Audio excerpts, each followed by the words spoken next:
తెనాలిలో దొరికినటువంటి ఏదైతే నగ్న వీడియోల వ్యవహారం నేపథ్యంలో తెనాలి పరువు పోయేలాగా ఇది అక్కడ దాని మీద ఒక బ్యాడ్ నేమ్ పడకుండా తెనాలి డిఎస్పీ జనార్దన్ రావు గారు ఒక మంచి వ్యాఖ్యలు చెప్పుకొచ్చారు. కొన్ని రోజులుగా ప్రచారం జరుగుతున్నట్టు తెనాలి నగ్న వీడియోల వ్యవహారం కేంద్రం కాదు, కేవలం ఒక ముగ్గురికి పరిమితమైన వ్యవహారం అని చెప్పుకొచ్చారు. తాజాగా నగ్న వీడియోలు చాటింగ్ కేసులో 2 మహిళల్ని ఓ యువకుడిని అదుపులో తీసుకున్నామని తేల్చి చెప్పారు.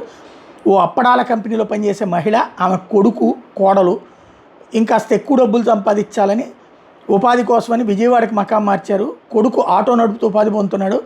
అక్కడ ఈ మహిళకు పరిచయమైన మరో మహిళ ఆన్లైన్ యాప్లో కోరుకున్న వ్యక్తులతో వాళ్ళు కోరిన విధంగా ప్రవర్తించడం ద్వారా ఇంట్లో ఉండే నగదు సంపాదించుకోవచ్చు అని చెప్పింది. ఆమె చెప్పిన విధంగానే ఫోన్లో యాప్ని ఇన్స్టాల్ చేసుకుని అందులో సభ్యత్వం తీసుకుంది. ఇదంతా నచ్చని ఆమె కోడలు, కొడుకు తిరిగి తెనాలి వచ్చేశారు. విజయవాడలో ఒంటరిగా ఉండలేని మహిళ 3 నెలల క్రితం తెనాలి తిరిగి వచ్చేసి విడిగా ఇల్లు అద్దెకి తీసుకుంది. తనకు పరిచయమైన మరో మహిళకి ఈ యాప్ గురించి చెప్పింది. అప్పటి నుండి ఇద్దరు యాప్ ద్వారా ఆదాయం పొందుతున్నారు. యాప్ డౌన్లోడ్, ఇతర అంశాల పరంగా కొడుకు వీళ్ళకి సహకరించాడు. ఇదంతా నచ్చని కోడలు తన అత్తకు కౌన్సిలింగ్ ఇవ్వాలని పోలీసులను ఆశ్రయించింది. విచారణ తర్వాత పోలీసులు 2 మహిళల్ని సహకరించినోకుండా అదుపులో తీసుకుని వాళ్ళ నుంచి ఒక ల్యాప్టాప్, ఫోను సీజ్ చేశారు.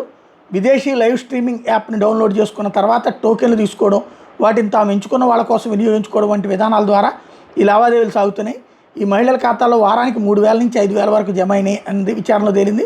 సదరు మహిళ తెనాల్లో ఇల్లు అద్దెకి తీసుకున్నదే 3 నెలల క్రితం. అయితే సంవత్సరాల నుంచి ఇదంతా జరుగుతున్నట్టు, వాహనాల్లో మహిళలు వాళ్ళ ఇంటి దగ్గరకు వస్తున్నట్టు తప్పుడు ప్రచారం జరిగిందని డీఎస్పీ చెప్పుకొచ్చారు.